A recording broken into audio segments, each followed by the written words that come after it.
Hey everyone, welcome back to my channel and welcome back to Vlogmess. Today I will be answering your questions. I posted in my Instagram stories and my YouTube community tab. If you guys had any questions for me. I've done a few Q&A videos, and by a few, I think literally two, so a couple actually. A couple Q&A videos answering personal questions was the first one, and then the second one was more bag and, designer, luxury, retailers, bag, shopping related. So check those out. There were a lot of questions that came in and, if I answered them already, I'll kind of direct to those videos, but let's just dive into it. And let's see. A lot of questions. I keep prefacing this, but I need to do a separate video about life after quitting my 9-to-5. Check that video out. It's the I quit video documenting my resignation journey from my 9-to-5 corporate law job because I wanted to stay at home with the kids and just spend more time with them. And since I have, YouTube on the side, I was able to do that, right? Yeah, I need to do another video about that. But so a lot of the questions are relating to working. Do you guys want me to say the names?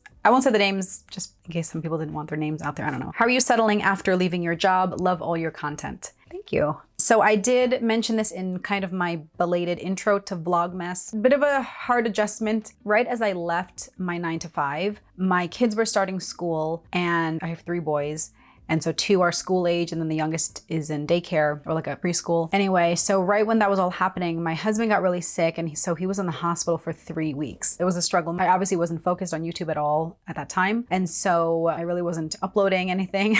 So it was a hard adjustment, just kind of harder getting into a routine. Part of having a 9-to-5 was great. I don't know, I felt like I was always in work mode. I don't know how to describe it, but so the question, how are you settling after leaving your job? I'm finally settling now. I think it's been 5 months so far. Yeah, it's just been a lot of adjustments, a lot of travel recently because we moved down here to Georgia. We are a lot closer to family in Florida. And so we are doing a lot of traveling. We traveled over the holidays, we traveled for Thanksgiving. And so I feel like I'm busier now, if that makes sense. We're putting the kids in more activities. They're very active with karate and we want to get them into team sports. So it's been still pretty busy, but a good busy, being with family, it's just the best. Okay. Still with work. So how much time do you spend filming and editing videos per week? Love your channel. Thank you.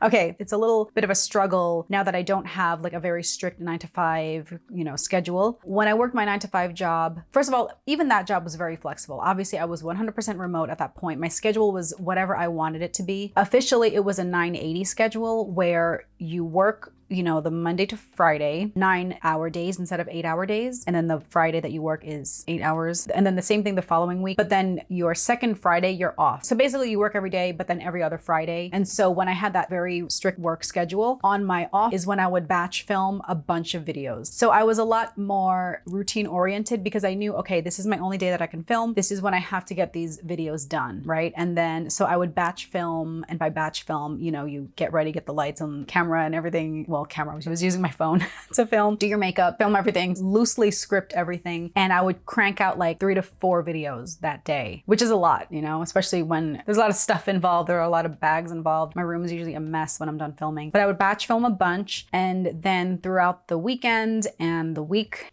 and the evenings, then I would edit those films. Now what's changed is that I finally started outsourcing to an outside editor, and it's been amazing. It's totally worth the money for me. And this is more YouTube specific. If you're a YouTube content creator or, Instagram or whatever, editing videos is not where I find pleasure. I wouldn't go so far as to say that I hate it, but I don't enjoy it at all. That's not my strength. So for me, because it got to a point where the income I was generating from YouTube and from, affiliate links and sponsorships and everything, I could justify spending a certain amount of money to a video editor. And the way it works, I use this company called Video Husky. They are amazing. They're editing my video right now. What's really cool is they're actually based in the Philippines. It's been great with my schedule because now instead of focusing on, okay, now I have this video that took, maybe an hour to film. If you're familiar with YouTubers, like 1 hour of footage takes like 4 to 5 hours to edit to ultimately condense down to a 20-minute video, right? And so I just had to prioritize my time and my money. For me personally, it was worth it to spend, it's like $600 a month for the video editor. But if you do like a subscription plan promotion, which I do, then it knocks off 10%. So it ultimately comes to $540 a month. And then with that subscription, it's unlimited editing. They work 9 to 5, Monday to Friday. But because they're in the Philippines, I need to get all my videos done by Thursday, I guess, because then Friday morning for them is already Friday evening. So they're done for the weekend. If there's a time sensitive video, then I still need to edit myself, like my Chanel advent calendar video. That advent calendar released on a Friday. I went and bought it that Friday. I filmed it that day and then I edited that afternoon so I could upload that evening. So I still edit my own videos sometimes. But anyway, what was the question? So how much time do you spend filming and editing? Okay, so for editing, I would say it's still not quite a full-time 40 hours a week. I would say maybe 30 hours a week. I don't know. I really need to ballpark it. It's hard because I don't track it every day. I just kind of film when I can. I try to film obviously when the kids are in school because it's a nightmare to try to film anything when they are home. It's just way too loud. I have 3 boys. They are screaming and running around the house. Yeah. So to answer the question, I would say it's still conceivably a full-time job, filming and editing. Part of filming is planning, scripting, uploading, editing the final product. I have to include all the information in the description, the links, all that. So yeah, I would say it's still about a 32-hour full-time job per week. Okay, I'm kind of jumping all over the place with these questions. What is the best, sturdiest brand for an everyday wallet? Chanel, Louis Vuitton, or Dior? I would say Chanel is not the sturdiest at all. I still have Chanel wallets. I use the mini O-case pouch as my just like catch-all wallet, like a larger zip LV coin purse, push-up clay, but it's not sturdy. If by sturdy you mean like does it show wear, is not sturdy. The Chanel, leather wallets are not sturdy. They always show wear and tear on the corners. I've had the Chanel version of the push-up clay also, which is a smaller key pouch, and it just instantly shows all kinds of wear and tear. The hardware has scratches. The corners of the pouch are like show a lot of rubbing. Still lasts. So I mean, if by sturdy you mean it doesn't fall apart, but it is very obvious that it's used. My LV wallets, however, the LV canvas, super durable, super sturdy. They last forever. They still look new. I have a Louis Vuitton Vernis wallet, the patent leather, and that does show some more wear and tear. And then the glazing on the sides will also show wear and tear. But the actual LV canvas, those things hold up, man. They hold up for a long time. They don't show wear and tear as easily. Oh, I have the Dior wallet on chain. The Dior wallet on chain came with a little zip coin purse. Okay, I don't even use it that much. It does show wear, but again, it's because that's like an embroidered canvas. Maybe the leather wallets are sturdier, so I can't really say because I don't own those. Dior wallets I do show wear.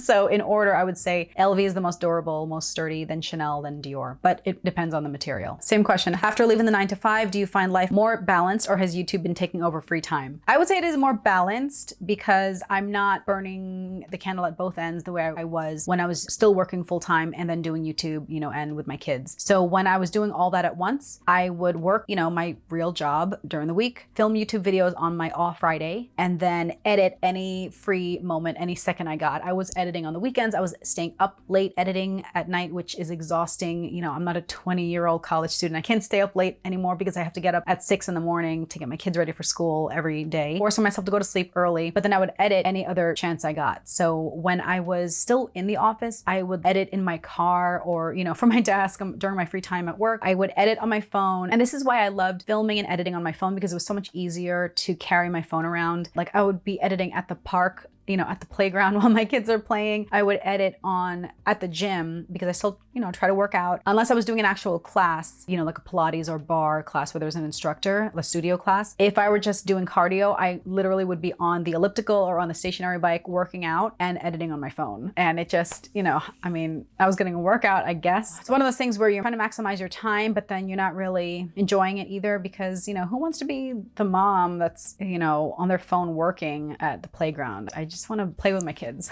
So now I do have free time now that I don't have my 9 to 5. And also now that I have started outsourcing most, say 99% of my editing, I do have free time. And so I can actually sit and enjoy. I can sit with my kids and watch a movie and not have my laptop on me working while we're having family movie night. So yeah, I definitely have a lot more free time. So I don't know if I have a lot more free time, but the free time that I do have is finally devoted to, enjoying my family, enjoying my free time, relaxing, hanging out with my husband, hanging out with my friends. It is a much better work-life balance now that I don't have my 9 to 5 work. Cindy, have you gone to the outlets recently? Can you do a follow-up on your outlet haul vlog? Okay, so This is a throwback because my very first video I ever filmed for YouTube, when I first decided, okay, I'm gonna start a YouTube channel, my first video was my vlog, like a shopping vlog at the Woodbury Common Premium Outlets in New York. It was great. And actually that video still gets views and people comment. The outlets in New York at Woodbury Common Premium Outlets, they're great. I love those. I love all those stores. I still have contact with some of the sales associates at the stores there, so I can still shop there even though I'm not physically present. They'll text me and send me, you know, what they have. I have gone to outlets recently,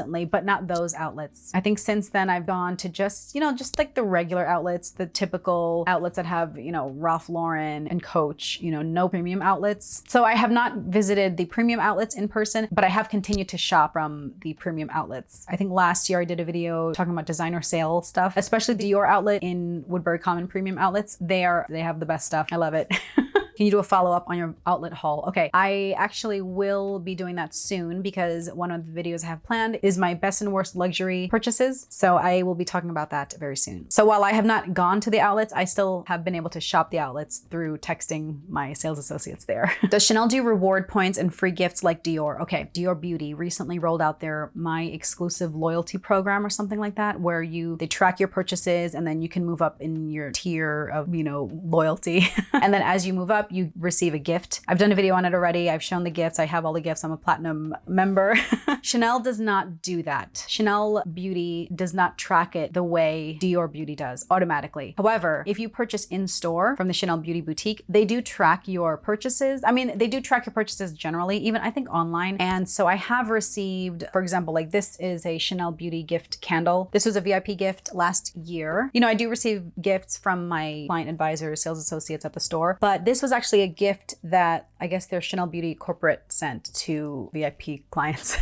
So they do track it, but they don't have points and rewards that you can also track the way Dior Beauty does. By the way, whenever there's a Dior Beauty promo code, I always put it on my Instagram, so follow me on there if you haven't already. It's @aheatedmess. Even their promo codes, Chanel Beauty for a long time had in the bag as a promo code, and that really was just overnight shipping. They don't do gifts with purchase the way Dior Beauty does, unfortunately. Okay, hi, how old are your boys? Love your channel. Oh, thanks. I have 3 boys. My oldest is 11, my middle child is 5, and then the baby is 2, but he will be 3 very soon. They're so cute. They have just such unique personalities. I love them so much. Okay, next question. Do you miss going back to work? So part of me does. Even when I was still working remotely, part of me missed going to the office. You know, I didn't want to be beholden to a schedule. I like dressing up. I miss wearing my shoes and my clothes. I had such cute office clothes. I worked in court for a long time, and so I had full on, you know, gorgeous suits and Louboutin heels. I miss wearing that because where am I going now with that? So I miss that aspect of it. And also maybe justifying new tote bag by saying, oh, I need this for work, like a work bag. I miss my friends. I loved seeing my friends and just having adult conversation. You know, I have some close friends at work. And then also we would go to lunch. We worked near,